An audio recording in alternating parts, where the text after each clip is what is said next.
Questions Are the Answers by Allan Pease. How to Get to Yes in Network Marketing. Introduction. Luke and Mia. Luke was a builder who was determined to make his business a financial success. His wife Mia was an accountant who was loved by her clientele. One day, their neighbor Martin invited them to attend a meeting and hear about a business opportunity. Martin didn't give much detail about it, but the meeting was just a few doors away and they liked him, so they decided to go. Besides, they would probably meet some new neighbors. As the meeting progressed, Luke and Mia couldn't believe what they were seeing and hearing. They saw a network marketing plan that gave them the opportunity to achieve financial freedom and a level of success beyond their imagination. They couldn't stop talking about it for several days. They decided to go get started because they thought surely everyone who saw the plan will want to join. But it wasn't as simple as they thought. Not everyone seemed to have the same enthusiasm for it as they did. Some people didn't even turn up to their meetings to hear about it, and some of their closest friends wouldn't even give them an appointment.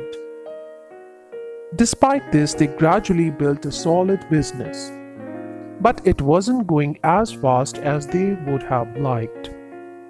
Just imagine, Luke said to Mia, if people could tell us why they should join network marketing instead of us trying to convince them. If only there was such a way. There is a way, and this book will show you that way. The biggest fear that most people have about entering network marketing is that they will need to be high-powered salespeople to reach the top levels. This book contains a simple system that will allow you to recruit new people with relative ease. There are no tricks, just techniques and principles that will work provided you do. Why I wrote this book? When I was first introduced to network marketing in 1980, I was amazed that such a tremendous opportunity could exist that was simple, legal, ethical, fun, and lucrative. And it wasn't just another get-rich-quick scheme. It was a get-rich system. For 10 years prior, I had been researching and developing communication and sales techniques that had added zeros to corporate bottom lines and turned people into millionaires. I thought, wow, if I could introduce these highly successful techniques into network marketing, the results could be mind-boggling. This book is the result of years of adapting, modifying, testing, and applying techniques to network marketing. You will discover simple, easy-to-learn skills that will propel you along the path to great success as thousands of others, just like you are discovering right now. And the great thing about it is that you don't have to change what you have already learned from your upline. With around 2 hours of study and some dedicated practice, you can start growing your business to a level that will astound you. The promise. There is a promise that goes with the system you will learn in this book. If you promise to learn the technique by heart and not to change a word for the first 14 days, I promise that the results will be beyond your wildest dreams. Now that's a pretty big promise, isn't it? But it's also a two-way deal. I want you to promise to practice and practice until you can repeat the words in your sleep. No ifs, buts, or maybes, just an unwavering dedication to learning the technique. This way, it will become permanently yours. A wide range of other business ventures to which I have been an advisor, consultant, or partner have made hundreds of millions of dollars, recruited thousands of new members to their causes, and increased their bottom line by 20%, 50%, 100%, 500%, and 1000% using this system. These are not exaggerated claims. What you will learn here can dramatically change your life because you must agree to stick to the system. If you agree, say yes aloud right now. If you didn't say yes aloud, go back to the beginning of this page and read it again. Note, where the word he is used, it applies equally to men and women. If there are gender differences in behavior, this will be specified. Your personal turbocharger. There are so many excellent books and tapes available on how to make appointments and how to present the business plan that these subjects will not be covered here in any depth. This book shows you exactly what to do, what to say, and how to say it to get good prospects to say yes in face-to-face meetings. The information here is intended to turbocharge your presentations without alteration to what you already know. For this reason, most of the emphasis in the book will be on the second key. Find the hot button. Never change what works. Turbocharge it. Allan Pease. Section 1. The first step. Like most things in life, few people can look at the drawing at the start of this section and see its obvious message. To the untrained eye, it's just a series of unrelated lines that make little sense. But when you learn how to read between the lines, you'll realize that you just needed to adjust your perspective a little to discover the answer. And that's exactly what we'll teach you to do in this book. Angle this page down and away from you and close one eye. The 5 golden rules for success. At the tender age of 11, I was asked to sell household sponges to help raise money to build a hall for my scout troop. The scoutmaster, a wise old man, divulged a secret to me. I call it the law of consequence. I have lived by this law, and I guarantee that anyone who practices it must eventually succeed. I'll give you this law exactly as I received it. Success is a game. The more times you play, the more times you win. And the more times you win, the more successfully you will play. Let's apply this rule to networking. The consequence of asking more people to join you is that more people will join you. The more times you ask them to join you, the better you become at asking. In other words, you need to ask lots of people to join you. Rule 1. See more people. This is the most important rule. Talk to anyone who will stand still long enough to listen to you. Don't become a prospecting snob or a card shuffler who tries to psych good prospects out of the deck. If you find yourself looking through your prospect list and saying, they are too old, too young, too rich, too poor, too remote, too smart, etc., etc., then you're heading down a track that leads to failure. In the early stages of building your business, you need to talk to everyone because you need the practice. When you talk to everyone about your business, the law of averages proves that you will be successful. It's just a matter of how successful. There is no problem that you will ever have in your business that can't be solved by increased activity. If you feel depressed about where your life is going, simply double your number of presentations. If your business isn't building as quickly as you want, increase your output. Increased activity is a cure-all for most of the worries you'll ever have. Talk to everyone. That's the first rule. Rule 2. See more people. Keep calling people. You can be the best presenter in town, but if you don't see enough prospects, you're out of business. You can be an excellent dresser and have a great personality, but without a significant volume of presentations, you will only be average. Talk to everyone.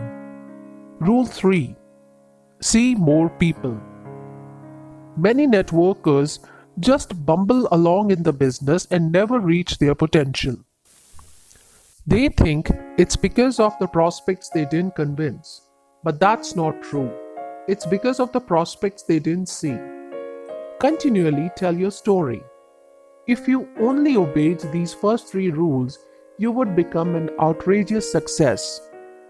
Rule number 4. Use the law of averages. The law of averages governs the success of every activity in life.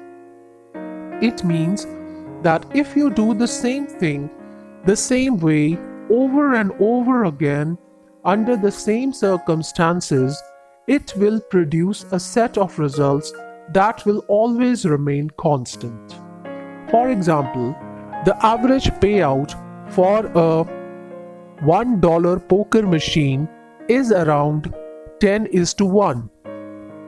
For every 10 times you press the button, you will receive a collective win of between 60 cents and $20.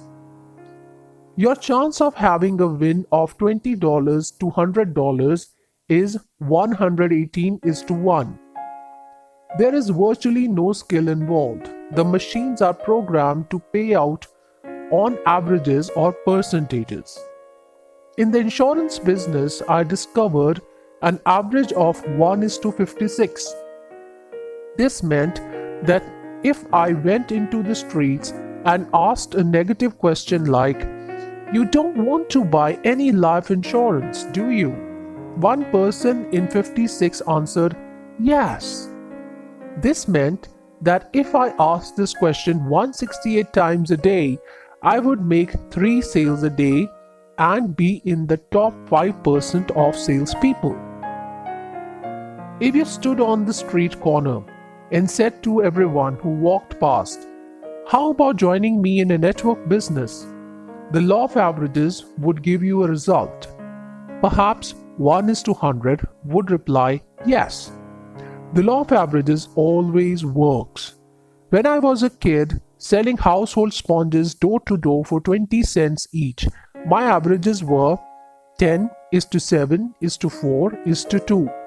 For every 10 doors I knocked on between 4 p.m. and 6 p.m., 7 residents would answer the door. 4 residents would listen to my presentation and 2 would buy a sponge. So I would make 40 cents, which was a lot of money in 1962, especially to an 11-year-old. I could comfortably knock on 30 doors in an hour, so in a 2-hour period I would make 12 sales, which equaled $2.40.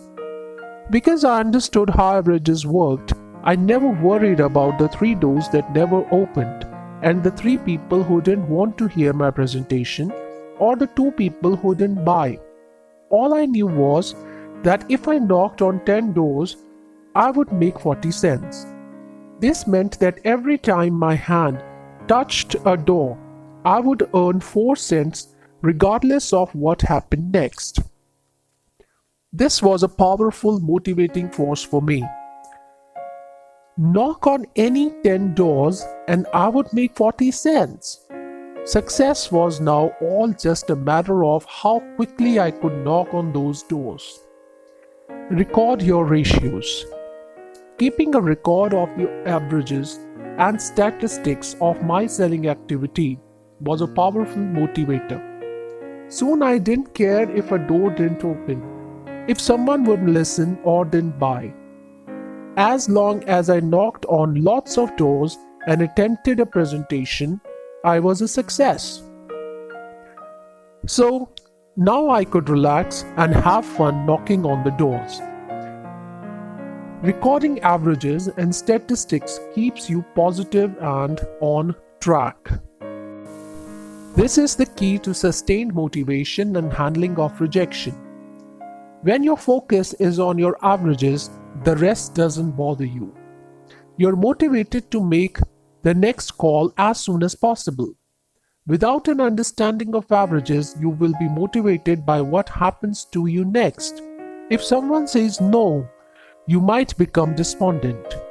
If a door doesn't open, you could feel depressed. When you accept and understand the law of averages, none of that matters. By keeping the statistics of your calls, presentations, new members, you will quickly develop your own set of averages. My personal $9 poker machine. When I was a teenager, I had an evening job selling pots, pans, bed linen, and blankets, mainly by referral. My ratios were 5:3:2:1. For every 5 prospects I called on the telephone, 3 would give me an appointment. I got the chance to present only 2 of these prospects because the third either stood me up, cancelled the appointment, wouldn't listen, or had some other objection that was beyond my control. Of the 2 who listened, 1 would buy and I would make $45. So for every 5 people I called on the phone, I would end up with $45 commission, which equaled $9 per phone call made. This meant that every yes on the telephone equated to $15 earned, regardless of whether they did or did not buy, and whether they showed up or not, and regardless of what they said to me. Wow, this was fantastic! I drew up a big sign with $9 written on it and placed it beside my telephone. For every person who answered the phone, I earned $9. For everyone who said yes to a request for an appointment, I would end up with $15. This meant I was completely in control of my own destiny. Most other salespeople were feeling depressed about a prospect who had said no. Soon I was the #1 salesman nationally in the company. My average of 5:3:2:1 translated into phone calls $9, appointments $15, presentations $22.50, sales $45. I never looked for people who might buy from me. My main goal was to make the phone calls to prospects. This is the key. Don't go looking for new distributors. Look for prospects who will listen to your presentation. The law of averages will look after you. Hitting the big time. At the age of 20, I joined the life insurance business as a salesman. At 21, I was the youngest person ever to sell over $1 million of insurance in their first year and qualify for the $1 Million Round Table Club. My averages were 10:5:4:3:1. For every 10 prospects who would answer the phone, 5 would agree to an appointment, 1 wouldn't keep the appointment, so I would only see 4. Of these 4, I could only complete my presentation to 3, 1 would buy, and I would make $300. My focus was always to get 5 people to say yes to an appointment. I never focused on the prospects who didn't turn up for an interview, or those who wouldn't listen to my presentation, or the 2 who didn't buy. These events were just a necessary part of finding the buyer. In fact, if a prospect didn't turn up for an interview, I didn't mind, because I had planned for one to stand me up. So when it happened, I still earned $60. You are in the numbers business. I knew that if 10 people answered the phone, 5 would agree to see me, and I would end up with $300 commission. This equaled $30 for every time a prospect answered the phone. My average of 10:5:4:3:1 translated into phone calls $30, appointments $60, presentations $75, closes $100, sales $300.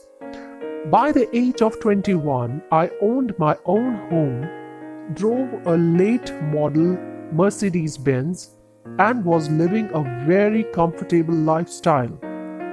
It was now simply a matter of how often I could get groups of 5 prospects to say yes to an appointment over the telephone. Rule 5. Improve your averages. In the insurance business, I knew that every time I picked up the phone and spoke to someone, anyone, I would earn $30. However, my ratio of 10 phone calls to 5 appointments wasn't good enough in my opinion because it meant that I was burning up too many prospects. I needed an appointment getting system that could produce at least 8 appointments from 10 calls. This meant that I wouldn't have to prospect as hard as I had been because I didn't use them up so fast on the phone. My appointment to presentation ratio of 5:4 meant that 20% of my prospects weren't turning up, so I could close this gap if I found better qualified prospects. My presentations to close average of 3:1 could also be improved. But I still knew that even if I didn't change a thing, I would still be making $30 each time I picked up the telephone. The law of averages will always work for you. Keeping ratios keeps you sane, tells you where you need improvement, and shows you how successful you can be. It lets you focus on the activities that get results, not on what happens to you next. Averages in a networking business. I've been training network marketers since the 70s and have collected the results of individuals and organizations that have achieved the top levels of success. A typical average in network marketing is 10:6:3:1. Of every 10 prospects who listen to your presentation, 6 get excited about it and they will say they'll start in the business. Half of these actually get started, and one of these 3 becomes successful. One fades into obscurity, and other continues to buy the products. So every 10 times you show the plan, you end up with one productive long-term distributor. Now for the big question.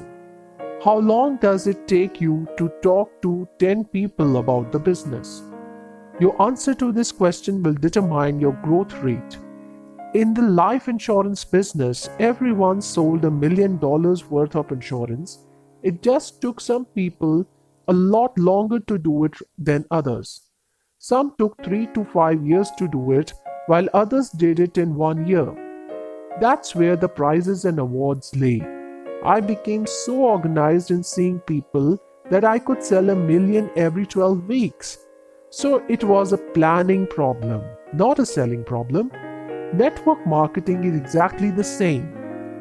The reason so many network marketers fail to achieve lofty levels of success is not because of the prospects they didn't convince. It's because of the prospects they didn't see. If you want to double your results immediately, here's the answer. See next year's prospects this year. Next year you will be calling on new prospects to tell them about the business, right? Well, call them early. See them this year and see them now. You don't have a selling problem. The key is to be highly organized and motivated to talk to as many people as you can. See everyone as soon as possible. Big time success in networking is not about convincing people. It's about being organized and disciplined to see as many people as you can and as soon as possible. Improving your averages is only a learning process. Section 2. How to get to yes. The 4 keys technique. When you talk about the business, do your prospects believe you? The short answer is no. They expect you to try to convince them to make a commitment. They are waiting for you to start selling, so they are likely to be guarded or defensive regardless of how well you know them. Here's the problem you face. Prospects will raise objections to anything you say, not because of the validity of what you said, but because you said it. If you say it, it's your idea, not theirs. So prospects feel justified in raising objections. On the other hand, everything your prospects tell you is true. This is because if they say it, it's their idea, not yours. This makes the idea acceptable and they feel no urge to raise objections about it. The technique you are about to discover will enable you to get your prospects to tell you what they really want while you do the listening. When you say to a prospect, you will be able to live a lifestyle that gives you everything you want, he might respond, I'm not unhappy with the way I live now. Chances are that the objection is not even true. He only raised the objection because you made a statement. But if your prospect says exactly the same thing to you, it would be true. For example, if your prospect says, I would like to improve my lifestyle and have more of the good things in life, there would be no objection raised because he said it. It was his idea, not yours. When you use the 4 keys technique, your prospects will tell you what they really want while you do the listening. Why people object. I once asked a networker how he had fared with a prospect in a recent presentation. He replied, not very well. She wasn't very interested. I asked him what he meant and he repeated, I don't know really. She just wasn't interested. There are no uninterested prospects, only uninteresting presentations. What he really meant was that he, the networker, was not very interesting. You see, when you're interesting, your prospects will be interested. The 4 keys to the treasure chest of network marketing. Melt the ice, find the hot button, press the hot button, get a commitment. These 4 keys are the combination for getting from a cold start to a yes in the shortest possible time. Number 1. Melt the ice. The purpose of this opening stage is to create rapport with your prospects by telling them about yourself and finding about them. The objective of this key is purely to sell yourself. If a person likes you, there's a good chance they will like what comes with you. There is little point in showing them the plan if they don't like you or trust you. How long do you stay in this stage? For as long as it takes you to sell yourself and establish trust. When you have established trust, you'll get a fair hearing. This is all you want. With some prospects, this can take as little as 3 or 4 minutes, while with others it can take 30 or 40 minutes. Number 2. Find the hot button. Let's be absolutely clear on what will happen in this stage. Your prospects may become emotionally upset. They may become excited, depressed, concerned, or even angry. Not angry with you, but with themselves. There's no room for complacency in this part of the presentation. When people are complacent about their goals and ambitions, they will be complacent in their work habits. You don't need a complacent people in your network. People who have strong emotional reasons for joining will be motivated to make it work. In this stage, you will learn how to discover the person's primary motivating factor, or PMF. Their PMF is the reason they will want to join your business. Everyone is motivated by one of 2 things: to make a gain or avoid a pain.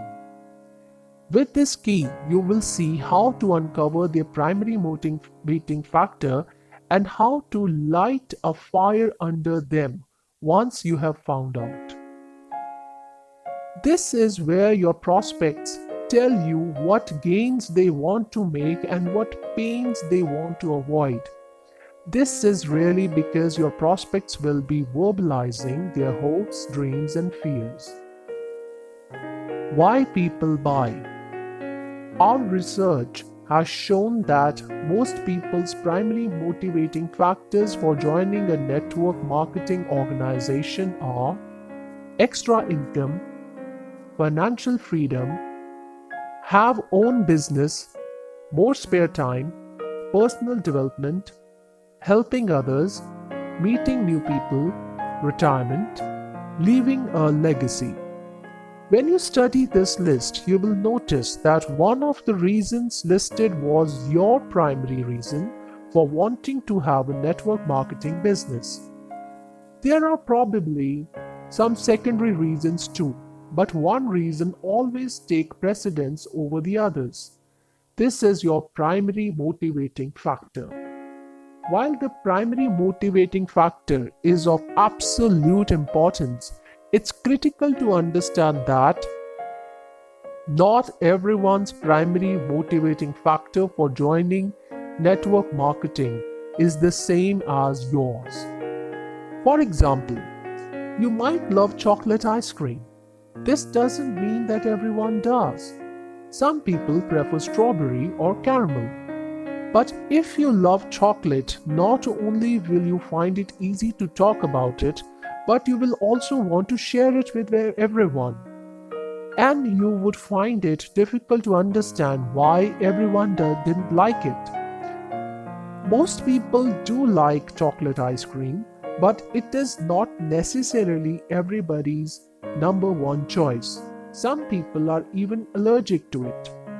The following are true life stories which show the power of primary motivating factor. Why Ron didn't join? Albert was a distributor. He joined network marketing because he wanted financial freedom. He wanted to be his own boss and determine his own income. He wanted the freedom to come and go as he pleased, to send his kids to the best schools, to have a holiday home, and so on. Financial freedom was his primary motivating factor because it could give him all these things. He was emotionally involved in his goals and could talk about them with endless, sincere enthusiasm. At a local fundraising event, he met a potential recruit named Ron and invited him to look at the business. Albert showed Ron the plan with great enthusiasm. Ron was impressed. He said he would join up. In fact, Albert never saw Ron again and was left in a state of confusion about what had happened. Why didn't Ron join? The problem was Ron's primary motivating factor was not financial freedom. He did not have an ambition to be rich, live in a big home, and drive a fancy car. He was happy with the modest home he had inherited from his mother. He preferred to catch the train and read the paper rather than be stuck in the road traffic. Ron felt that financial freedom was okay, but it was not enough to motivate him to make a commitment. What really motivated Ron was the opportunity to meet new people, to learn new skills and contribute to his community. That's why he was involved in fundraising. But he never had the opportunity to talk about those things because Albert was busy shoveling financial freedom down his throat. Ron had certainly been swept along with Albert's enthusiastic presentation, but when the sun rose the next day, he had cooled off. Within a couple of days, Ron had virtually forgotten about Albert's highly enthusiastic presentation. Ron's primary motivating factor of helping others had not been uncovered. Jan's misjudgment. Jan was a 34-year-old single mother of 2 children. She had been in network marketing for 2 years. She met David at a dinner party. David seemed interested in her networking activities and encouraged her to tell him more. Jan's own primary motivating factor was to have enough time to raise and educate her 2 children. But she was perceptive enough to know that this was not everyone else's number one priority. David was in his 50s and was a self-employed contract cleaner, so Jan assumed that retirement would be high on his list of priorities. When she talked about the business, our conversation centered heavily on its effectiveness in affording people a comfortable retirement. She was devastated at the end of the evening when David told her that he never wanted to retire. He saw it as an early death. Jan had wrongly assumed that retirement would be David's primary motivating factor. Consequently, he never felt motivated to join her. Never assume. It can make an ass out of you and me. When you assume another person's primary motivating factor, you're likely to get it wrong. Even if your assumption is correct, it will seem like your idea and not your prospect's idea, so it won't have the same impact and motivational power. How to uncover the primary motivating factor? You will need a visual aid with the primary motivating factors listed. This list can be on the back of your business card, in a prepared visual aid, or on a pocket-sized card. Here's the list again. Extra income, financial freedom, have own business, more spare time, personal development, helping others, meeting new people, retirement, leaving a legacy. Here's a simple technique for producing your list. Ask your prospect this question. Do you know why people started networking business? The beauty of this simple question is that no gives you permission to say, "Let me show you." At this point, produce your list. If your prospect answers yes to your question, you ask, why do they join? Your prospect will give you some real or half-baked reasons about why he thinks people start a network marketing business. When he runs out of reasons, ask, "Anything else?" He replies, "No." So you say, "Let me show you," and produce your list of primary motivating factors. Next, ask the 5 solid gold questions. These questions will be the 5 most valuable questions you will ever ask. They will give you an express right to network marketing stardom, if that's your primary motivating factor. Learn these questions and make them part of you. The order must not be changed. This is the part you promised you will learn. Here are the 5 solid gold questions. Number 1. What is your number 1 priority? Number 2. Why did you pick that one? Number 3. Why is that important to you? Number 4. What are the consequences of not having that opportunity? Number 5. Why would that worry you? Learn these questions word for word.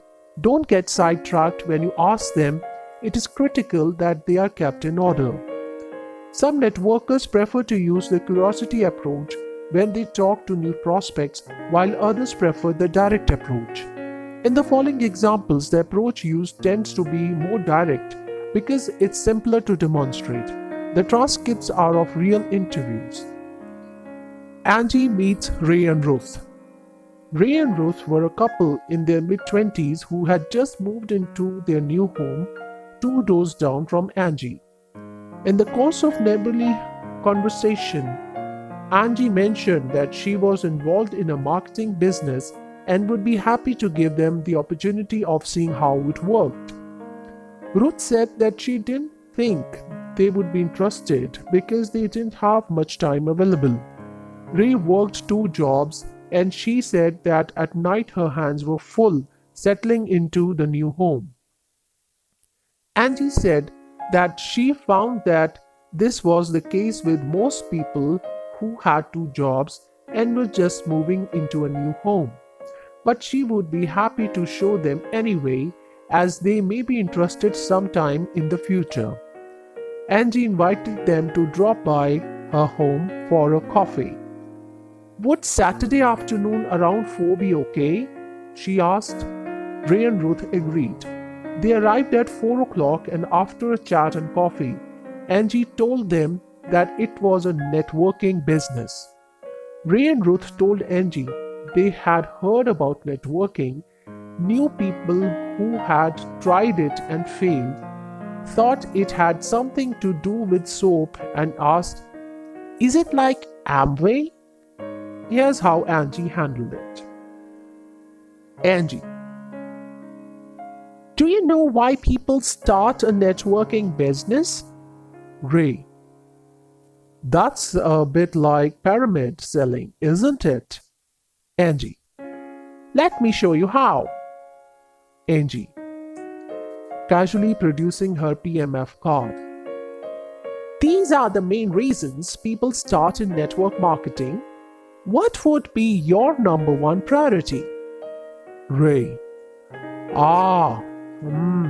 For us, it would have to be financial freedom."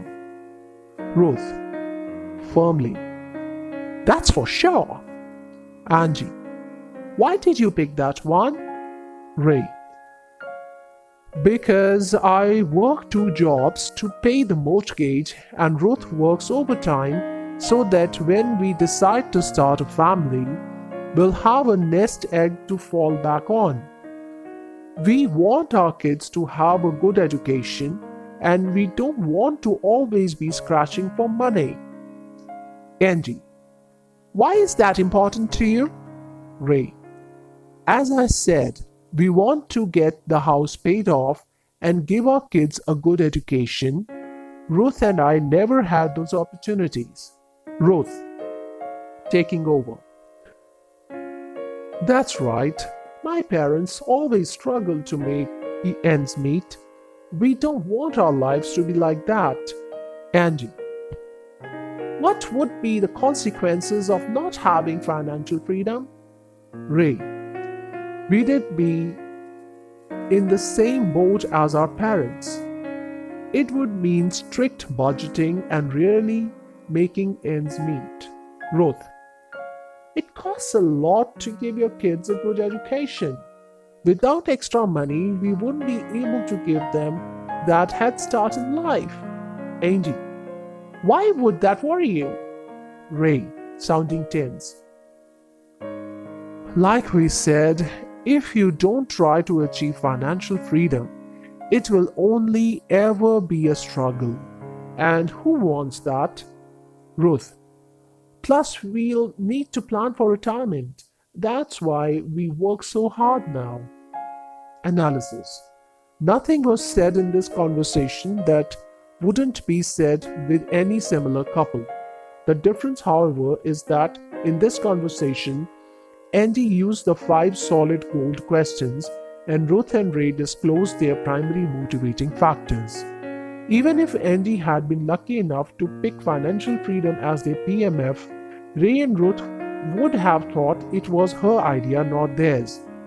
If Angie had talked about financial freedom, Ruth and Ray would probably have raised objections because Angie said it.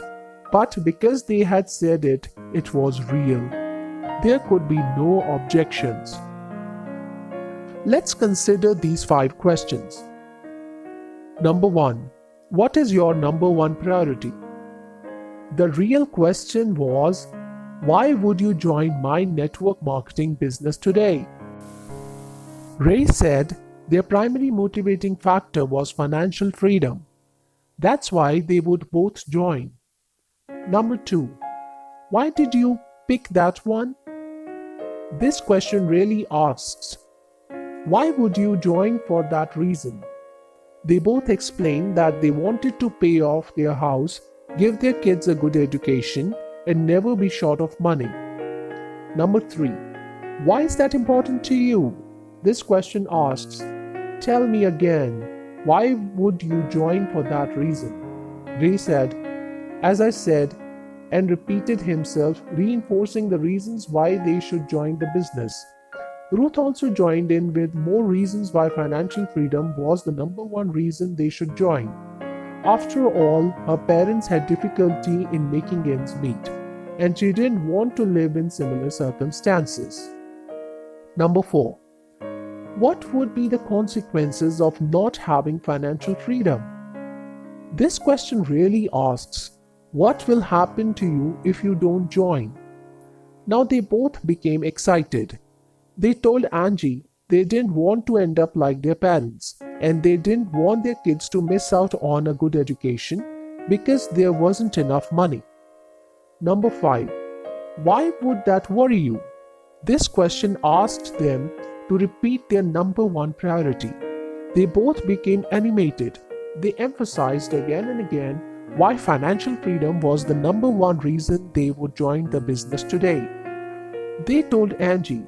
She didn't tell them. If Angie had said exactly the same things to them, they would probably have given her reasons why they couldn't proceed. But since they told her why they would join, the reasons were real. After this interview, Angie showed them how the plan worked and replayed their words to them to describe the benefits and outcomes the business could provide. She showed the gains they would make and the pains they would avoid. From Ray and Ruth's standpoint, it was the perfect answer to their dreams because they were hearing their words, their goals, and fears being addressed in a proposed business plan. It was all theirs, not Angie's. How Bruno cracked a tough nut. Bruno was an engineer who worked on an association committee with other engineers, including Jim. Bruno had started a network marketing business a year earlier and saw it as a way of getting out of what he felt was the day-to-day routine of engineering. He was looking at broader horizons. Bruno had mentioned a business opportunity to Jim on several occasions but had only received a cold response. Jim's sister had been in one of those schemes and had tried to get him to join, but he had resisted because he felt that he was an engineer, not a salesman, and he didn't want to pester his friends. Over coffee one evening, Bruno casually produced his new business card, which had the list of primary motivating factors printed on the back. Jim looked at the card, which had the words networking and distribution printed under Bruno's name. Bruno: do you know what networking is about, Jim? Jim: yeah, like I said, my sister was in it. It's one of those pyramid schemes, isn't it? Bruno: well, let me show you. Bruno turned the business card over to reveal the list of primary motivating factors. Bruno: what would be your number one priority on this list, Jim? Jim: I suppose having my own business and helping others. Bruno: why did you pick those two? Jim: I did like the chance of working for myself because I've been running on the engineering treadmill for nearly 20 years. If I ever did it, though, I would like to be able to help others in the process. I get a buzz out of doing that. That's why I volunteered for this committee. Bruno: why is that important to you? Jim: as I said, the future only holds more of the same old grind for me. You know what it's like, Bruno. I'm beginning to think more and more about my retirement, and that's sad.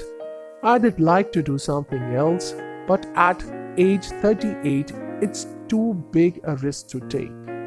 Bruno: well, what are the consequences of not having your own business? Jim, becoming uneasy: like I said, I would be more of the same old grind. Guys our age die from stress, you know. If I had more time, I could join the parents' committee at my son's school. I could spend more time in my workshop and call my own shots. I'm tired of others controlling my life. Bruno: why does all that worry you? Jim: because if I had more time, I'd do things differently. I would do more living and less working. I want to do things for myself for a change. Bruno: that's exactly what the networking business is designed to let you do. It gives you more time, more freedom, and the advantages of being in your own business, while letting you help others without the risk of starting a new career. Let me show you how it worked for me. For over a year, Bruno had tried to get Jim interested in the business without success. When Bruno learned the secret of the 5 solid gold questions, he realized that for over a year he had been trying to tell Jim what he should do with his life. It had all been Bruno's idea, not Jim's. The list on the back of Bruno's card and the 5 solid gold questions allowed Jim to talk about why he would join the business. When Jim saw the business plan, he couldn't believe his eyes. Why hasn't anyone ever shown me this before? He demanded. The answer was that he had only ever been told why he should join. Nobody had ever asked him to talk about his primary motivating factors. How the dentists got drilled. This is an event that happened to me. Frank, aged 44, was my dentist. He owned a $1 million home on the beach, a luxury car, and was always busy. By most people's standards, he was very successful. One day I was at the local shopping center when I saw him sitting in a cafe. I joined him for coffee. Allan: how's business, Frank? Frank, unenthusiastic. Okay. Allan, humorously: come on, Frank, you live on the beach, you've got plenty of work and make a lot of money. That's got to be good. Frank: it's a living, I suppose. Allan: well, if you don't like it, Frank, why not quit and do something else? Frank: I doubt I'll be doing that, Allan. Allan: why not?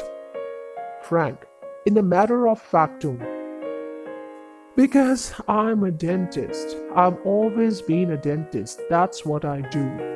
Allan, interested. When did you decide to become a dentist, Frank? Frank: when I was 18 and at university. I didn't make medicine. Dentistry was my next option. Allan: do you like being a dentist, Frank? Frank, offhandedly: not really, but it pays the bills. Allan: Frank, if an 18-year-old student walked into your surgery and told you what to do with your life for the next 20 years, would you listen to him? Frank, laughing: there's not much an 18-year-old can tell a 44-year-old about life. Allan: so you wouldn't listen to him? Frank: no way, Allan. Then why are you? The conversation came to a dead stop. Frank was dumbstruck. You see, he had never considered how the spur of the moment decision of an 18-year-old university student was controlling the direction of his life at age 44. I could see the impact of this question was having on him, and this was an opportunity too good to miss. I reached into my pocket and pulled out my business card with the PMF list printed on the back. I placed it in front of him. Allan: Frank, look at this list. What you say is your number one priority in life? After what seemed an endless silence, he finally answered, Frank.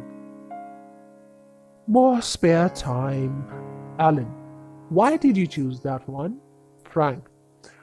I get up at 6 o'clock every morning to get ready for my first patient at 8:30 a.m. I work until 6 p.m. and my day is full of complaining people who aren't happy to see me. I never have time for myself or my kids, even on the weekends. I'm too worn out to do anything worthwhile.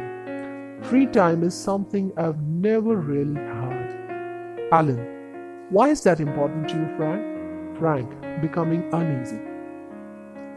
As I said, my life is a minute by minute schedule. I think I would rather be a school teacher so I could have more time and plenty of holidays. Allan, meaning? Frank. Dentistry is not what it may seem. When I first decided to do it, Frank spoke passionately for about 5 minutes about the prison in which he felt dentistry had trapped him. Allan, what are the consequences of not having the opportunity of more time, Frank? Frank, sounding desperate. I would spend the rest of my life to the surgery. My kids are growing up fast, and they are not getting much quality time from me. My wife says she has had enough of the stress condition I always seem to be in. Frank's face was becoming pale. His eyes were watery. I thought he was about to burst into tears. For the first time in 20 years, he was verbalizing all the things that had been going around in his head. Allan, gently, why does all that worry you, Frank? Frank didn't answer. He couldn't. It worried him, all right. He just sat there silent. I didn't press for more information because I didn't think he could take it. Besides, I was supposed to be buying cornflakes, not changing Frank's life. 3 months later, I went to see Frank at his surgery. His receptionist told me that he was gone. He had come in one Monday, announced that a friend was taking over the practice and he was having time off. No one had seen him for almost 3 months. A year later, I heard that he was in America, selling motels on commission and having a great time. I still don't know where Frank is now or what he's doing. But what happened here is important because it shows how powerful this technique can be and how it can change the lives of people you least expect. Maybe Frank has a network marketing business somewhere. The prospect without a priority. Occasionally, you meet a prospect who claims he doesn't have a priority. Some people claim not to have a number one priority for one of two reasons. First, they genuinely don't have a number one priority, or number two or number three priorities either. In this case, thank them for their time and look for another prospect. Don't waste your time with people who do not have hopes, dreams, and priorities. Second, they are afraid to choose a priority in case they are obliged to act on it. Here's how to handle these prospects. You. What is your number one priority? Prospect. None of those really. You. None? Prospect. No. None are important to me right now. You casually. Well, if one was to be important, which one would it be? Prospect. Well, if one was important, it would probably be financial freedom. You. Why that one? Prospect. Because it's important to have money. And so now you continue with the 5 solid gold questions. The power of silence. After you ask a question, you must remain completely silent until the prospect completes an answer. Resist all temptation to help them select their priority. It must be their idea, not yours. They need to tell you why they need to join your business. This is probably the first time in the prospect's life that someone has asked such important questions and given him the time to express his own answers. Even if your prospect has been approached several times previously about network marketing, it's probably the first time someone has asked questions and then shut up. Your prospect's answers will also indicate the level of commitment he is likely to make in the business over the long term. How to separate the sheep from the goats? The sincerity and depth of the prospect's answers to the 5 solid gold questions will reveal how motivated they could be in the business. If their answers are half-handed, casual, or not convincing, then you need to think carefully about whether or not you should be inviting them to join your network. Unless your prospects have a fire in the belly, they won't do much more than complain. If their answers to the 5 solid gold questions are weak, you are better off to look for another prospect. Prospects who give weak responses will be leaners and constantly take up your time. The prospects with priorities and dreams will succeed in spite of you. Prospects with priorities will always succeed. You can only help speed up this process. Building a network marketing business is like planting a garden. You till the soil, fertilize it, keep the weeds out, and make sure it is protected from bad weather. But some seeds will grow while others will wither. All you can do is water, fertilize, and weed. The strong seeds will grow regardless of you. If the seeds you plant are weak, you will be forever propping them up and hoping they will grow. Don't fool yourself into believing a weak seed can be encouraged to grow into a strong and beautiful plant. That rarely happens. The real secret is to plant the strong seeds. This is the purpose of the 5 solid gold questions.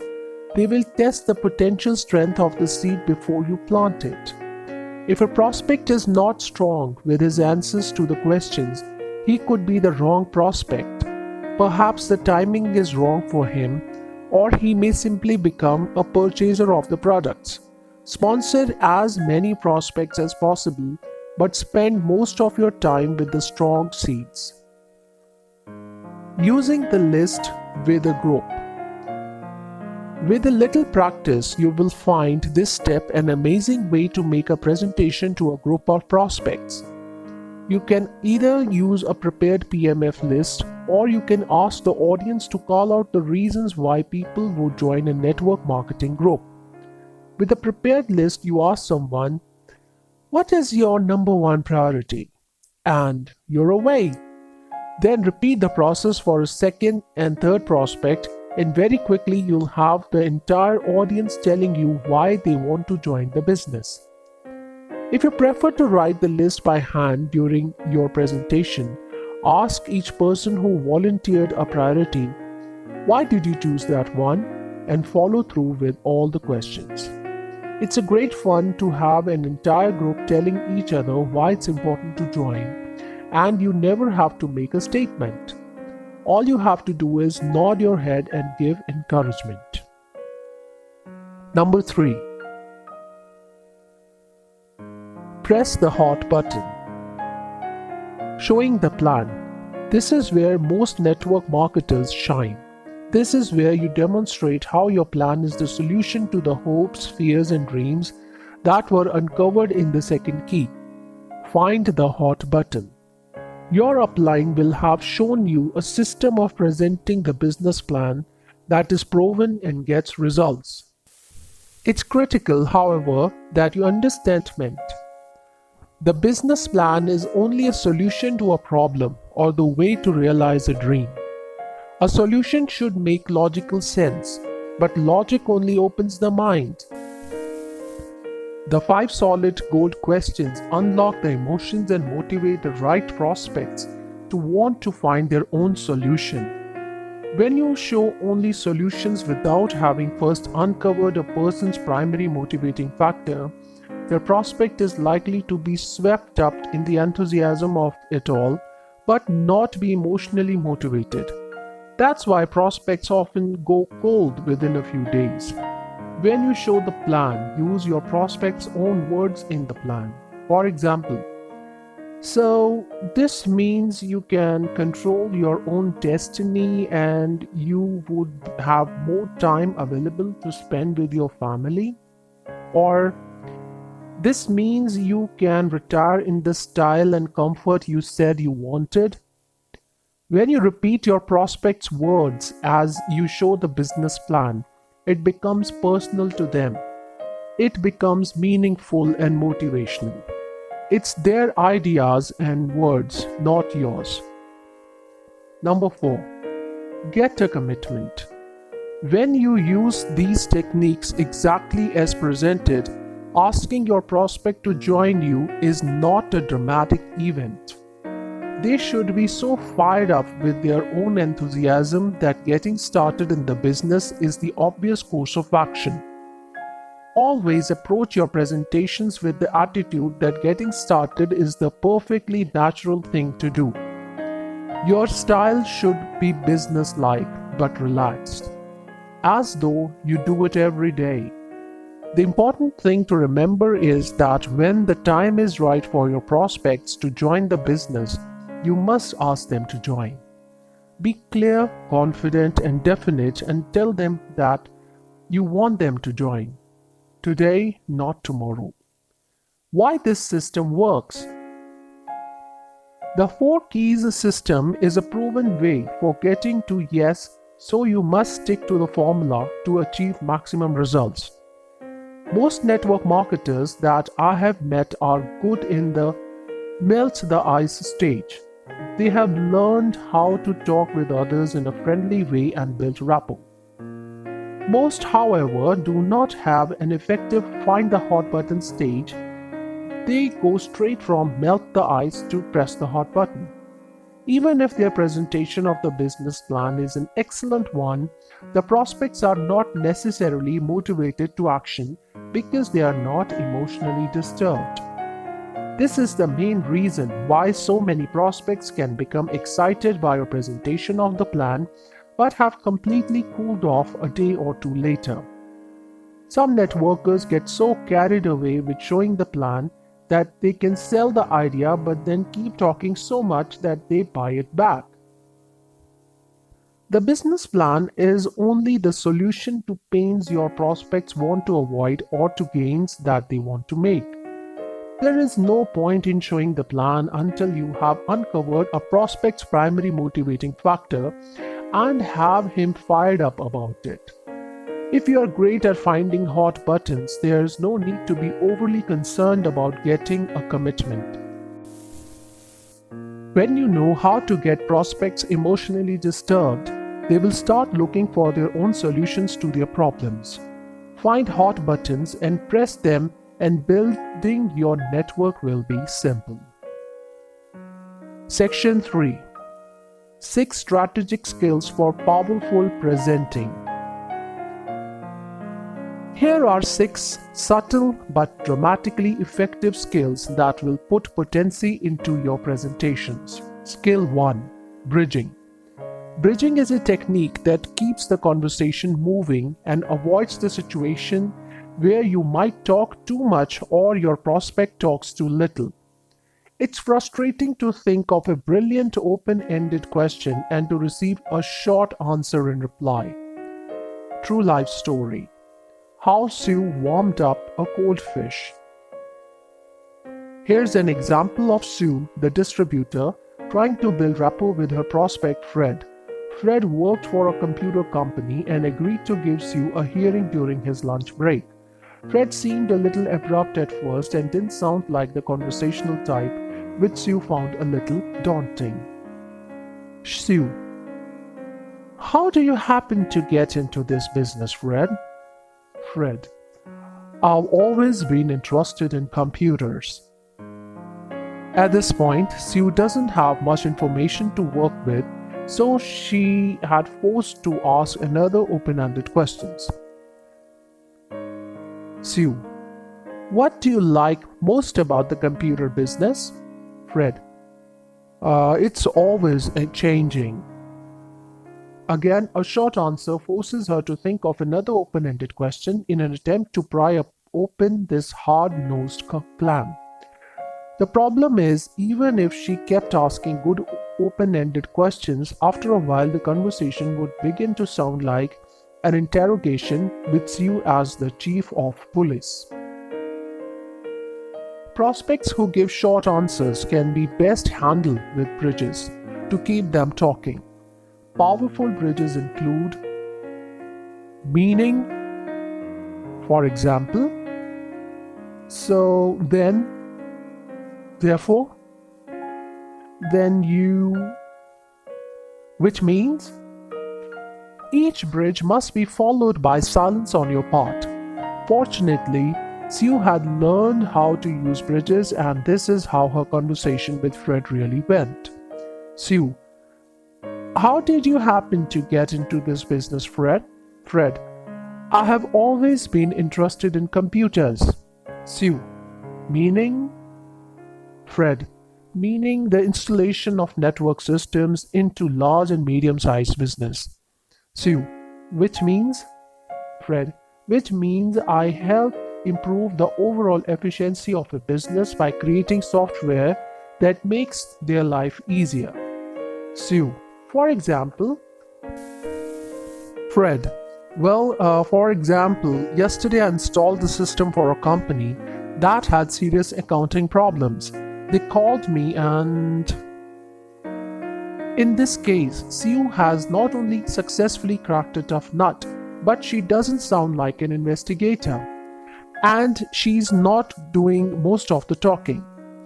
She's getting lots of useful information about Fred, and he's talking about his number one subject, himself.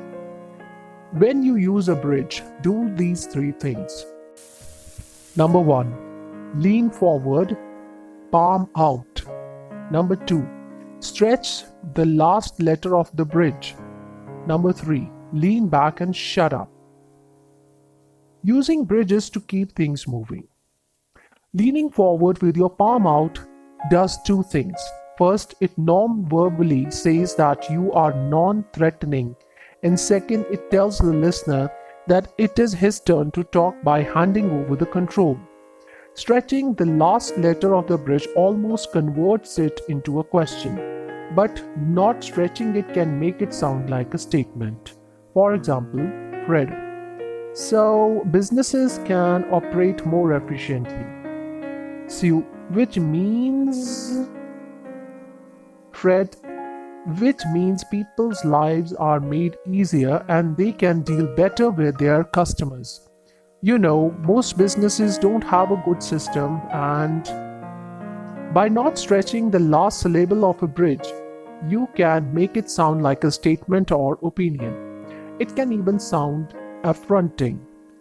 When you have used a bridge, shut up. Resist the urge to put pearls of wisdom into a seemingly endless silence that can sometimes follow the use of a bridge.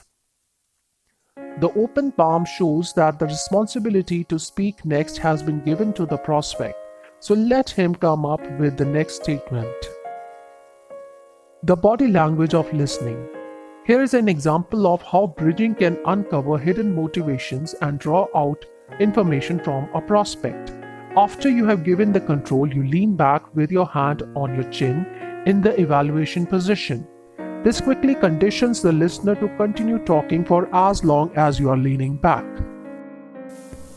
Let's say that your prospect has chosen financial freedom as their number one priority. You. What is your number one priority? Prospect. Financial freedom. You. Why did you choose that? Prospect. Because it's important that I have the money to do all things I want to do in life. You. Leaning forward, palm out. Meaning? Prospect. meaning enough money to give my kids a good education and live in a comfortable manner. U. Leaning forward, palm out. Comfortable meaning prospect, meaning having enough money to go on an extensive vacation, drive a nice car, or buy a few little luxuries occasionally. U. For example, prospect. Well, for example, if I wanted to travel, I would like to be able to. By using the two bridges, meaning and for example, your prospect is now talking about what he thinks, feels, and believes, and most important, you're not doing all the talking. Bridges are in effect a type of open-ended question. They are best used in presentations with people who don't speak much or who give short answers to questions. When you first use bridges, it may feel strange, particularly if you are a habitual talker, because of the silence that sometimes follows the use of a bridge. But if your listener is used to giving short answers, he is also used to experiencing periods of silence during conversations, so it all seems perfectly normal to him. Bridges are fun to use. They make presentations more interesting and give you the power of silent control. Skill 2. The head nod technique. Most people have never considered head nodding as a powerful persuasion tool. Nodding the head is a gesture used in most countries to show agreement. Its origin is body lowering or bowing. That is, if I bow to you, I am subordinate to your wishes. So it's a shortened bowing movement. There are two powerful uses of the head nod technique. Body language is an outward reflection of inner feelings. If you feel positive, your head will begin to make the nodding gesture as you speak. If you feel neutral and intentionally start nodding your head, you will begin to experience positive feelings. In other words, positive feelings cause the head to nod, and the reverse is also true. Nodding the head causes positive feelings. If you feel positive, you'll start nodding your head. If you nod your head, you will start feeling positive. Head nodding is also contagious. If I nod my head at you, you will usually nod too, even if you don't necessarily agree with what I'm saying. This is an excellent tool for getting agreement and cooperation. Then finish each sentence with a verbal affirmation such as, "Isn't it? Wouldn't you? Isn't that true? Fair enough." When the speaker and listener both nod their head, the listener experiences positive feelings, and this creates a greater likelihood of a positive outcome. The head nodding skill can be easily learned, and you can make it a permanent part of your body language repertoire in under a week. The second use of the head nod is to keep the conversation going. Here's how it's done. When you've asked an open-ended question or used a bridge and the listener gives his answer, nod your head during his answer. When he finishes speaking, continue to nod your head another 5 times at a rate of about 1 nod per second. Usually by the time you have counted 4 seconds, the listener will begin speaking again and give you more information. As long as you stay leaning back with your hand on your chin, there is no pressure on you to speak. This way you won't sound like an interrogator.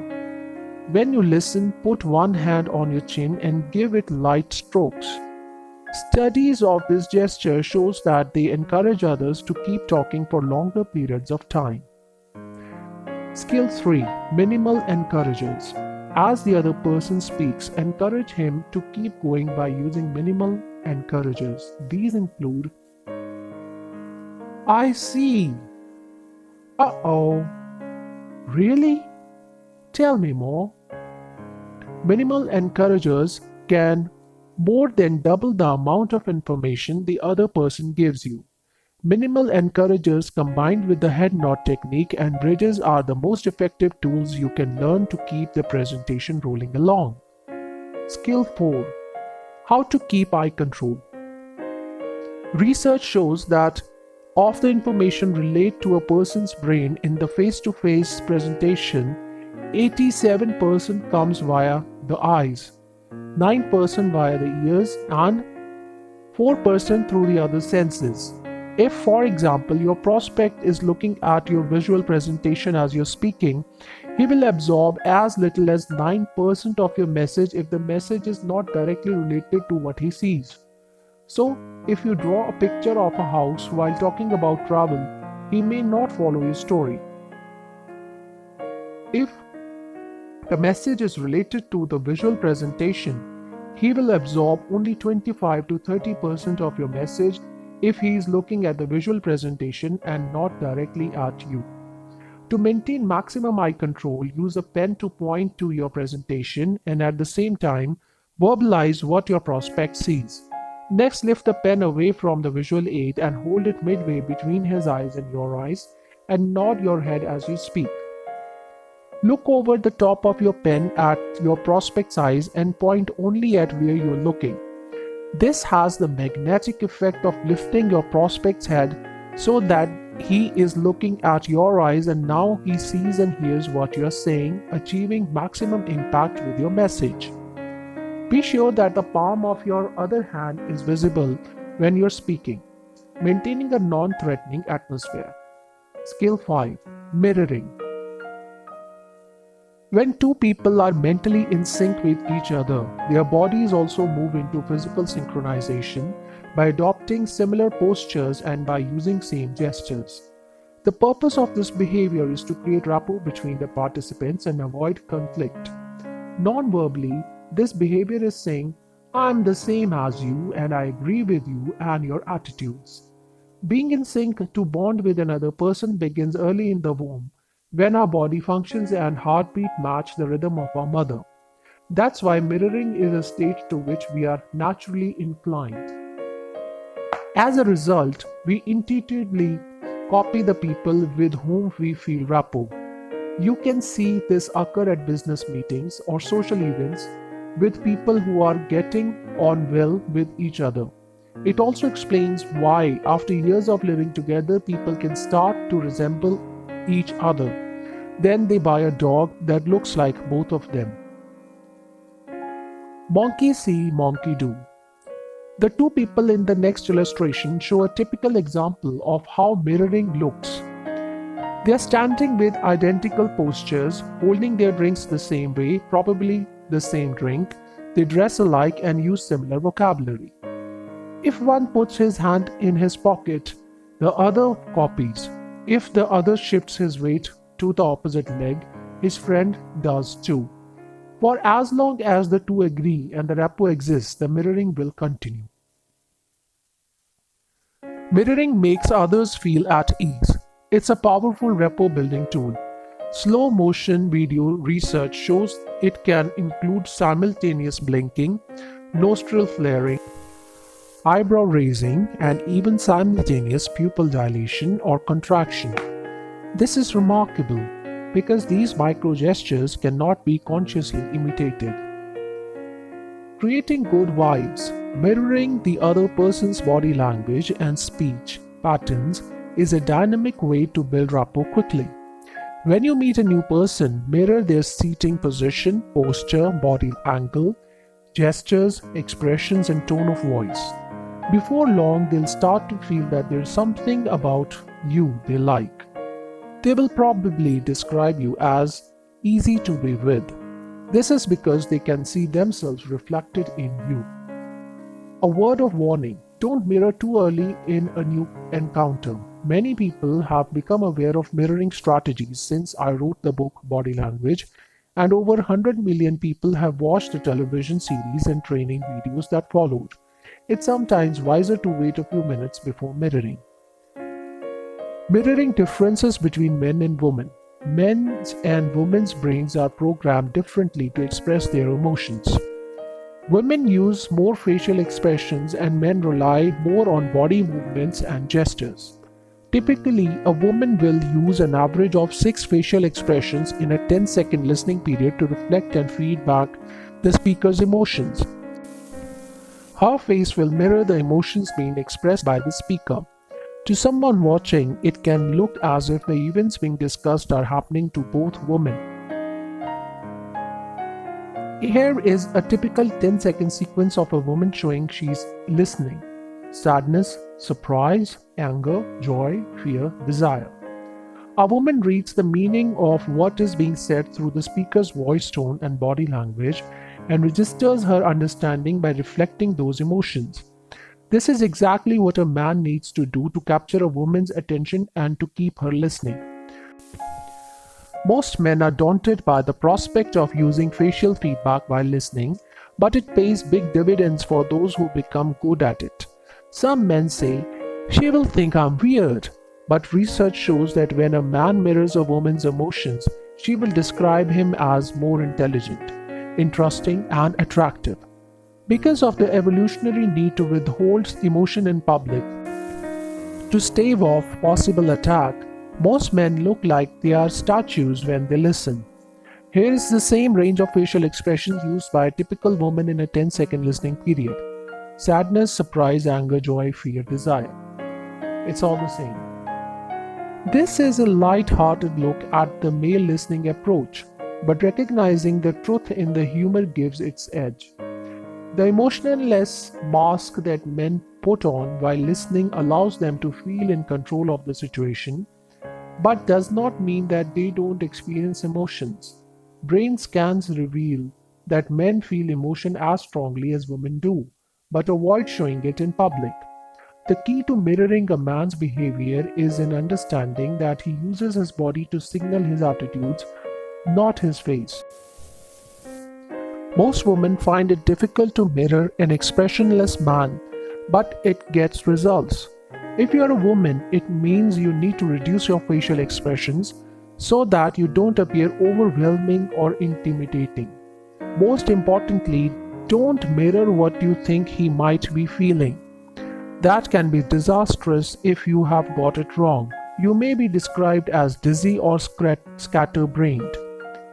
Women who use a serious face while listening are described by men as more intelligent, astute, and sensible. Skill 6. Pacing. Intonation, voice inflection, and speed of speaking also synchronize during the mirroring process to further establish mutual attitudes and build rapport. This is known as pacing, and it can almost seem as if the two people are singing in time. You will often see a speaker beating time with his hands while the listener matches the rhythm with head nods. As a relationship grows over time, the mirroring of main body language positions becomes less as each person begins to anticipate the other's attitudes. Pacing with the other person then becomes the main medium for maintaining rapport. Never speak at a faster rate than the other person does. Study reveals that others say they feel pressured when someone speaks faster than they do.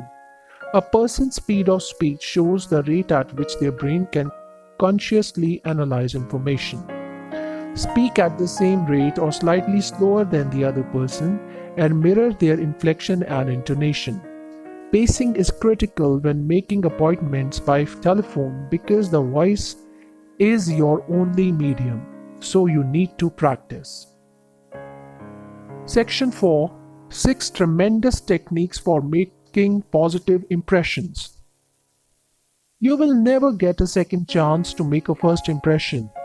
You probably heard your mother tell you this, but she didn't need sophisticated computer equipment to know that others will form up to 90% of their opinion about you in less than 4 minutes, or that they will make at least 25 judgments about you, including your age, income, education, authority, friendliness, and trustworthiness. They will even decide how much money they would lend you before they would insist on a guarantee. There are fortunately 4 areas over which you can have some control. These are your handshake, smile, dress, and personal space. Technique 1. Palm power. One of the most powerful but least noticed of our body language signals is the use of the palm of the hand. When used correctly, palm power invests its user with a degree of authority and silent command. There are three main palm gestures: the palm up, the palm down, and the palm closed finger pointed position. The differences in power of each position are shown in this example. Let's say that you ask someone to move to another location in the room. We will assume that you use the same tone of voice, the same words, and the facial expressions, and change only the position of your palm. The palm up, illustration A, is a non-threatening gesture, and the person being asked to move will not feel threatened by the request. It's a gesture used since caveman to show that the person is not holding any weapons. When your palm is turned to face downwards, you can communicate immediate authority. The person you have directed will feel that he has been given an order and may feel antagonistic towards you, especially if he doesn't feel you have the right to be so assertive. If you make a presentation and continually use the palm down position, you are likely to suffer rejection from your audience.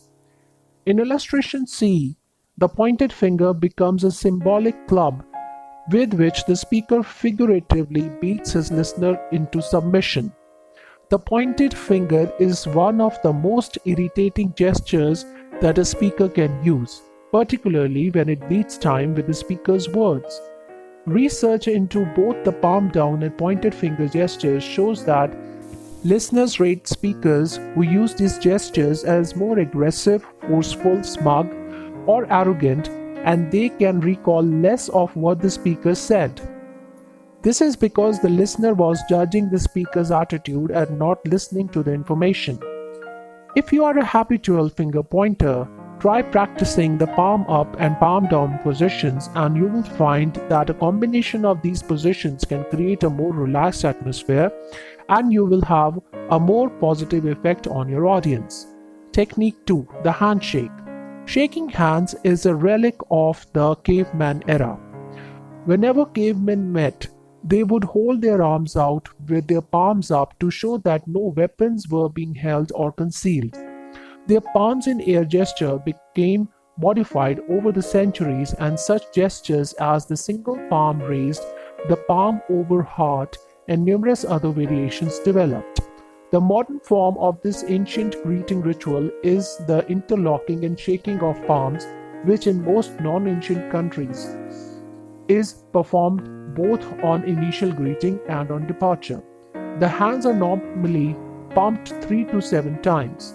Considering what has already been said about the impact of a command given with palm up and palm down positions, let's explore the relevance of these two positions in handshaking. Assume that you have just greeted a new person with a handshake. One of the three basic attitudes will be transmitted. Number 1. Dominance. This person is trying to dominate me. I would better be cautious. Number 2. Submission. I can dominate this person. He will do what I want. Number 3. Equality. I like this person. We'll get on well together. These attitudes are transmitted unconsciously. Dominance is communicated when you turn your hand dark sleeve so that your palm faces down in handshake. Your palm need not be facing the floor directly, but is facing downward in relation to the other person's palm. And this says you want to take control. Studies of 54 successful senior management people revealed not only did 42 initiate the handshake, but they also used dominant handshake control. This handshake style is not good for creating rapport, as it is intimidating to most people. It's used mainly by men. Just as dogs show submission by rolling on their backs and exposing their throat to an aggressor, we humans use the palm up gesture to show submission to others. The reverse of the dominant handshake is to offer your hand with your palm facing up. This is particularly effective when you want to give the other person control or allow him to feel he's in control. It can also say you can be intimidated. How to create rapport through a handshake. There are two rules for creating rapport in a handshake. First, hold the palms straight, not dominant or submissive, but equal. This makes everyone feel comfortable and is non-threatening. Second, give the same grip pressure that you receive. This can mean that if, for example, you are being introduced to a group of 10 people, you would probably vary the pressure several times and make several adjustments of the angle of the hands. With this handshake style, there are no winners or losers, and no one feels intimidated. It makes it easier for everyone to feel open to new ideas and less judgmental of each other. The handshake to avoid. Avoid greeting new people with the double hander. While its objective may be to convey feelings of welcome, warmth, and trust, it has the complete opposite effect on the receiver. They perceive the giver to be insincere, less trustworthy, or to have ulterior motives. Always stick to the single-handed handshake. Technique 3. Left hand holding. This strategy may seem obvious at first, but few people pay it much attention. Practice holding folders, papers, briefcases, purses, and drinks in your left hand. We greet each other using our right hand to shake hands, and most of us use our right hand to open doors, move a chair, or wave goodbye. If, for example, you are introduced to someone and you are holding a cold drink in your right hand, you are forced to switch the drink to your left hand. Even if you do it successfully and don't spill it over everyone's shoes, the new person receives your cold, wet hand, and that becomes their first impression of you: cold, damp, and soggy. If you're holding documents in your right hand and you switch hands to open a door, move a chair, or respond to a handshake, you might drop the documents and look like a fumbling fool. Technique 4. Smile power. Humans are the only land animals that draw back the lips to reveal the teeth but do not bite you. Smiling has its origin as an appeasement gesture and is also used by monkeys and chimps to show they are not threatening. Our research into this gesture shows that the more frequently you use it, the closer others are likely to stand to you. The more eye contact they will give you, the more likely they will be to touch you, and the longer they want to stay with you. In other words, smiling is great for your business and personal life as it shows others that you're not a threat to them. Technique 5. Territorial respect. We each carry a bubble of space around our body known as personal space. Its width depends on population density and what culture the person is from. For example, people raised in middle-class English-speaking cities have a personal space need of about 46 centimeters, that is 18 inches, and that is why in non-threatening or social situations, they stand about 1 meter apart. In many parts of Europe, the Mediterranean, and South America, the personal space needs of locals can be as little as 30 centimeters or 12 inches. This means they will be standing too close to most Westerners and may be perceived as pushy. In illustration 2, if both people were from Mediterranean region, they would probably feel comfortable with each other at this distance. But if one was from London and the other from Rome, the Londoner would probably think intimate or aggressive advances were being made. If you're standing close to someone and you notice that they move back each time you move forward, keep your distance and resist moving forward. They're telling you that this is the amount of space they need for comfort. A touchy subject. Many non-English speaking cultures are also very tactile or touchy, and this further complicates effective communication between cultures. The strategies in these cases are simple. Mirror the frequency of touch you receive. If the person isn't touching you, leave them alone. If the person is, for example, Italian or French and seems to be constantly touching you, return their touch or they may think you don't like them. Technique 6. Dress for success. Clothing covers up to 90% of your body and has a powerful effect on other people's perception of your trustworthiness, reliability, expertise, authority, social success, and business standing. While we won't be analyzing each component of clothing in this chapter, I will give you the formula for appropriate dress. Women are likely to get it wrong more often than men because women have access to a wider range of styles, colors, and designs than men. However, while most men have less choices and less clothes, most do not have specific locations in the brain to allow them to correctly match patterns and designs, and 1 in 8 men is either color blind to red, blue, or green. What's the difference between a single man and a circus clown? The clown knows when he's wearing funny clothes. The secret to appropriate business dress is in the answer to this question. How does your prospect expect you to be dressed? For you to appear credible, likable, authoritative, knowledgeable, successful, and approachable, how would you be dressed in their opinion? What suit, shirt, blouse, tie, skirt, shoes, watch, makeup, and hairstyle would you be wearing? In their opinion, not yours. Remember, your prospect's opinion is the important one here, so dress for him or her. This will vary from region to region, and dress styles are affected by climate, but there is a standard to which a successful person would be dressed in your region. But what about Richard Branson and Bill Gates? Some people ask, they dress like they just walked out of a wind tunnel. These people are the exceptions, not the rule. If we all dress like these people, others would find it hard to trust us or follow us. If you lined up the most successful world leaders and business people, you would notice that there would be a standard to which they would be dressed. And that's the safest standard to follow. Don't handicap yourself by dressing to your own taste or comfort levels. Dress for your prospects' expectations. Dressing like your prospects will make them feel comfortable, but they won't necessarily want to follow you. Section 5. Body Language. How to read the signs. Many people don't see the obvious. What do you see? Almost everyone is now aware that it's possible to read someone's attitude through his or her behavior. When I wrote book Body Language in 1976, I had no idea it would have the impact on the world that it has had, or that it would sell over 4 million copies in 33 languages. Our original body language research and countless other studies that have since followed shows that in face-to-face presentations, the impact your message has on your listeners is as follows.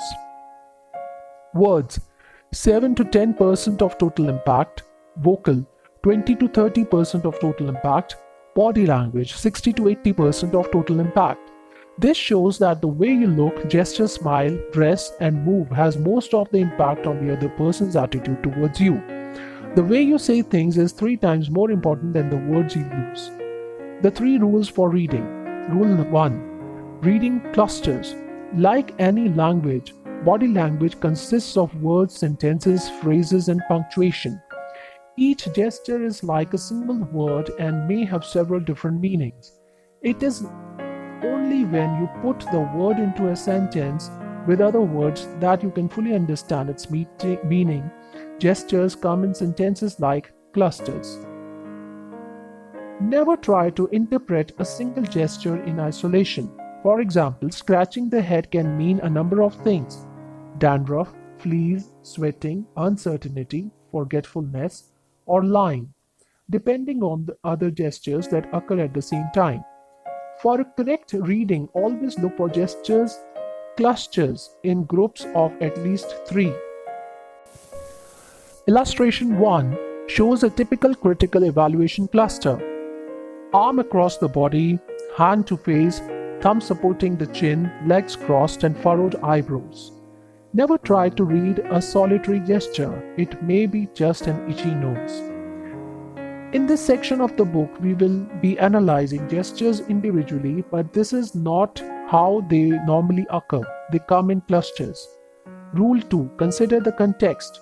Gesture clusters should be evaluated in the context in which they occur.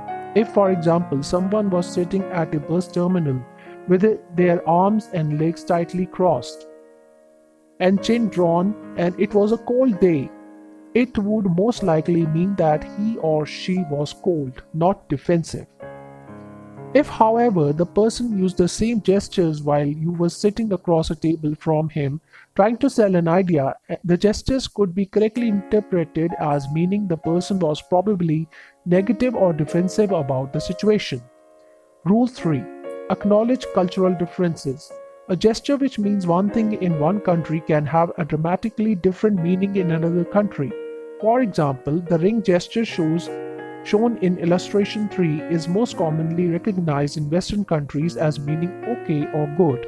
The okay meaning is now common in all countries which have Western television programs, and although its meaning is fast spreading across the rest of the world, it has other origins and meanings in other places. For example, in France it also means zero or nothing. In Japan it means money, and in some Mediterranean countries it's a sexual insult. Most basic body language gestures are the same everywhere. When people are happy, they smile. When they are sad or angry, they frown or scowl.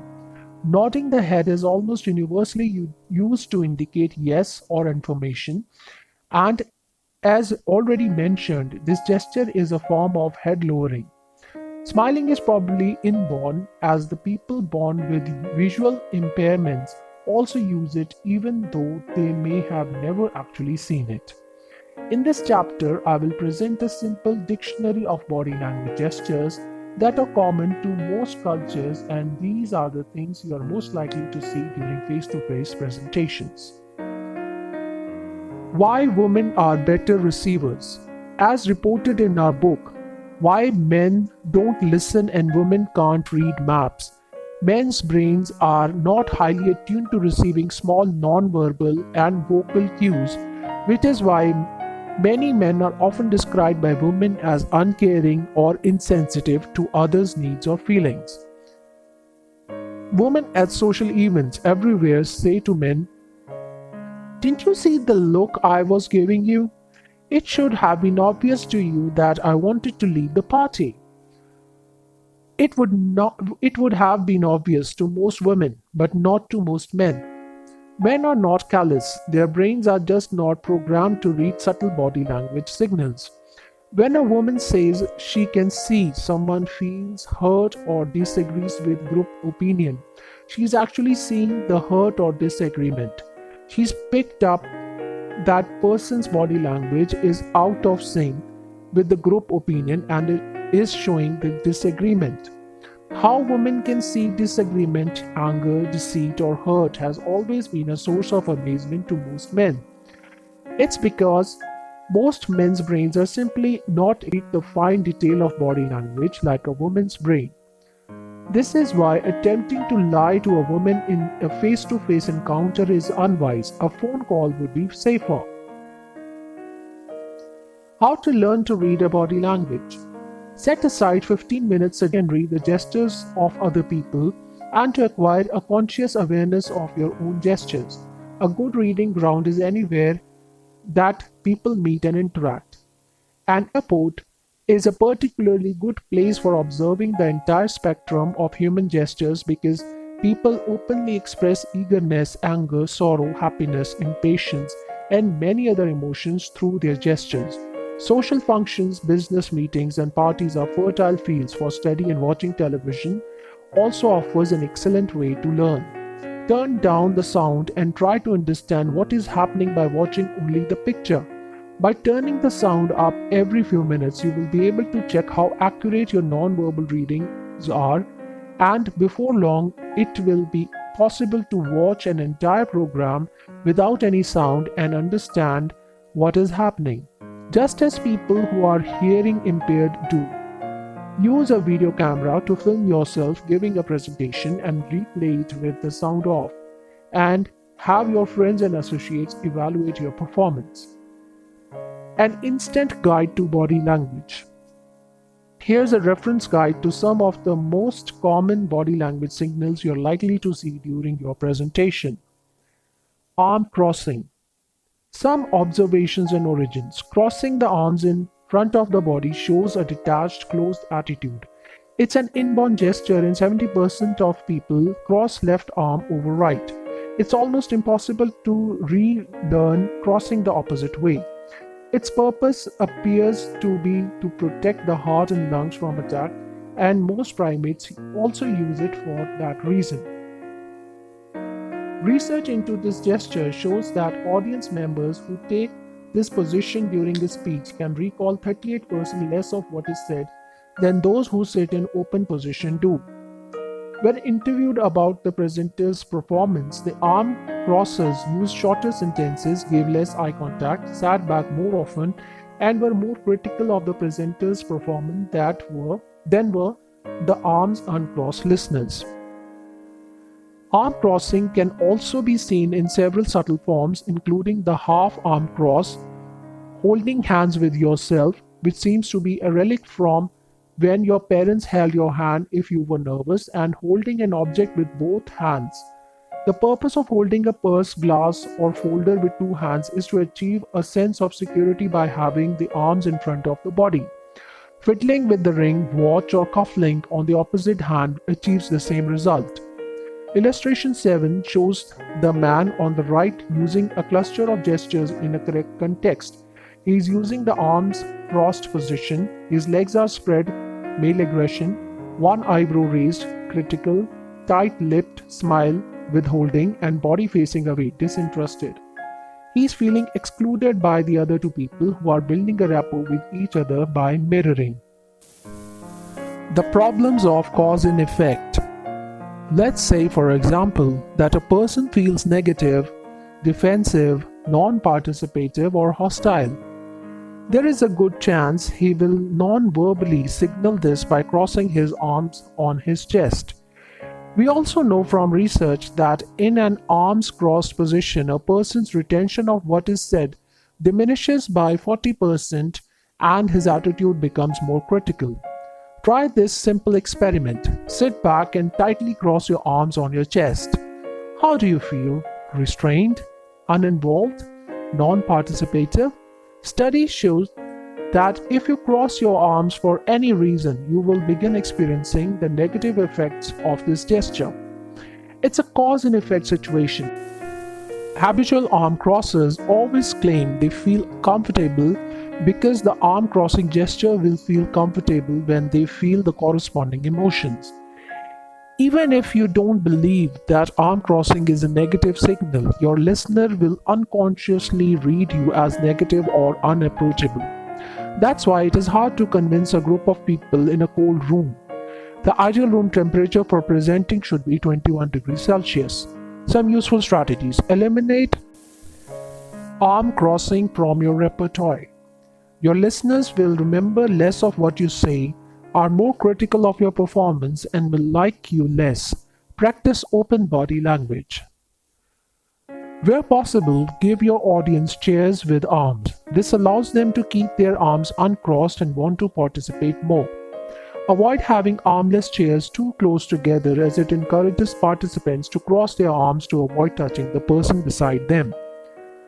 If your audience sit with their arms crossed, you can break the position by asking them to raise their hands to answer questions. Give them physical involvement exercises to do, hand out pens and paper for note-taking, or serve them hot drinks. Hand-to-face touching. Some observations and origins. All researchers who have investigated hand-to-face touching agree that it relates to negative emotions. Westerners and most Europeans increase their hand-to-face contact when not telling the truth. This is not the case with Asian people, who avoid head touching for religious reasons, but increase foot movements when lying. Covering the mouth when lying is commonly seen in children and can still be seen in adults. Lying increases nose sensitivity and may result in just a nose touch. Covering the eyes with the hands stops us from looking at what we don't like seeing or don't believe, and is the origin of the eye rub gesture. Tugging or rubbing the ear or scratching the side of the neck are also indicators that the person is uncertain or disbelieving about what is being said. Some useful strategies. Always read hand-to-face signals in clusters and in context. Don't confuse an itching nose with deceit. Avoid hand-to-face gestures at all times during your presentation, as your audience will be less trusting. Practice in front of a video camera or a mirror to help you eliminate face touching. If someone is using hand-to-face gestures during your presentation, try this. I can see you have a question. Would you mind if I ask what it is? A stronger version is, your body language tells me you have a question. Would you mind if I ask what it is? Be cautious how you use this last question, as it can sometimes seem affronting. It's used by professional interrogators. Positive body signals. Number 1. The head tilt. We tilt our head when we are interested in what we see or hear. If your prospect is tilting, keep presenting. If his head straightens, wobbles, or is dropped in onto his chest, get involvement or change the direction. Number 2. Hand to cheek. This shows a positive evaluation of your presentation. The hand rests on the cheek but does not support the head. The finger usually touches the temple. If the head begins to be supported by the hand, interest is waning. Number 3. Sucking glasses. A person may also suck a pen, pencil, or even their own lips. This is a form of evaluation and can be seen when the person is trying to reach a decision. It can also be used to stall making a decision because the person feels justified in not answering while their mouth is otherwise occupied. Number 4. Leaning in. We move closer to people and things we find interesting or attractive. This is not to be confused with the stratus position, which looks similar, but both hands are on knees and the person looks like they are about to start a race, probably towards the door. Number 5. The steeple. This gesture can be read as a solitary gesture and it displays a cool, confident attitude. The question is, however, confident about what? Confident about going along with you? Confident about their own knowledge of the subject? Have they heard it all before? The context under which it is used will give you the correct answer. Number 6. Protruding thumbs. Thumbs can protrude from coat pockets, trouser pockets, or on lapels and braces. Protruding thumbs signal a superior attitude, confident and cool, similar to that of the steeple gesture. It is unwise to use this gesture in front of your audience, as it can also be read as a smug or arrogant attitude. Number 7. Both hands behind the head. Used almost exclusively by men, it communicates an attitude of, I know all about this, I've got all the answers. Try asking this man a question such as, I can see you know something about this, would you care to give us your experience? This can result in either cooperation or a debate, depending on the context in which the gesture is being used. Negative body symbols. Number 1. Critical evaluation. This gesture is widely used and reveals critical thoughts by the listener.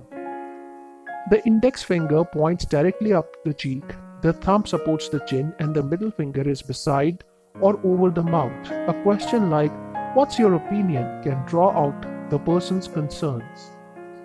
Number 2. Picking imaginary lint. Imaginary lint picking reveals disapproval about what is being said. The person looks away while picking the imaginary lint or fluff. An approach such as, I can see you have a question, could work well with this person.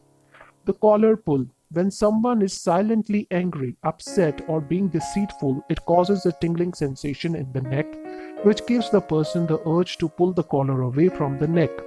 A question like, how do you feel about this, could be appropriate. Number 4. Pain in the neck. This expression perfectly describes what is happening here. Mounting tension or frustration causes the person to rub or slap the back of the neck to satisfy the tingling sensation that occurs when someone or something gives you a literal pain in the neck. This is caused by movement of the tiny erector pili muscle in the neck. Number 5. Slow blinking. This annoying gesture is used by a person who feels he is better, wiser, richer, or smarter than you are, and is often accompanied with the raising up on the soles of the feet to gain height.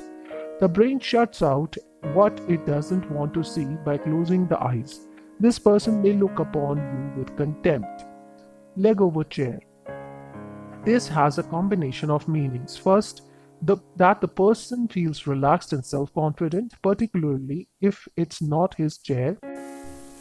Second, it's a form of territoriality because he stakes his claim with the leg over the chair. The overall attitude is that of relaxed indifference. Number 7. Straddling a chair. This is mainly a male gesture which sends a message of dominance or superiority. The back of the chair gives protection against a possible attack, and the leg spread is a classical male domination ploy. Never argue with the person who takes this position. Instead, get involvement or ask them to turn the chair around the right way. Number 8. Slow hand rubbing. The speed of the hand rub shows the person's likely emotions. Fast hand rubbing is done by a person who is feeling excited about the outcome for everyone concerned. Slow hand rubbing is used when the person expects to personally receive benefits or make money from the discussion. A typical cluster. In this scene, a woman on the right has assumed the classic critical evaluation cluster, and the man on the left is using open palms and leaning forward to try to draw her out. The man in the center is using the steeple and an aggressive leg position, which reflects his confident, self-assured attitude. The last word. Body language is like a jigsaw puzzle. Most of us have many of the pieces but never put them together to form a picture. Always remember the number one rule of body language. Never interpret gestures in isolation. Always look for clusters. Be signed to consider the context of all signals and acknowledge cultural differences. Being able to read body language means being able to see the obvious in everyday situations. Now look at the next illusion. What do you see? In conclusion, how many times have you heard someone say she's a natural or he's a born salesman when referring to a top-level networker? You will never hear a person described as a natural engineer or a natural pharmacist or a born doctor. We know that these occupations are sciences. A science is a skill or technique achieved by systematic study based on observation, experiment, and measurement.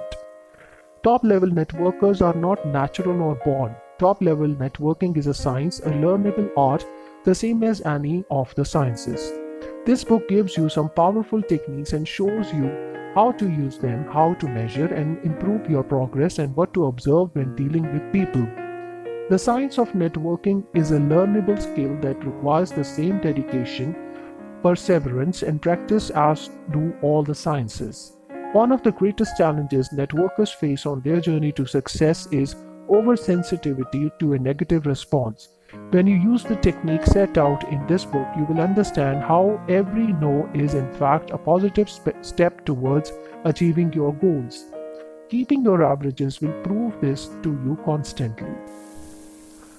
This book discloses the secrets of how to, which for many have been their biggest stumbling blocks. Now it's up to you. The network marketing business has evolved virtually overnight without fanfare or advertising and could eventually become the largest business system of them all. Its success relies on the referral-based distribution system and is driven almost entirely by the enthusiasm of its members. It is one of the most dynamic opportunities ever created by the mind of man. This book has given you the keys to unlock the treasures in the system and propel you at great speed towards success. Everything in this book is proven and tested and gets immediate results. Everything will work provided you do. There are no longer any excuses for not achieving the levels you want.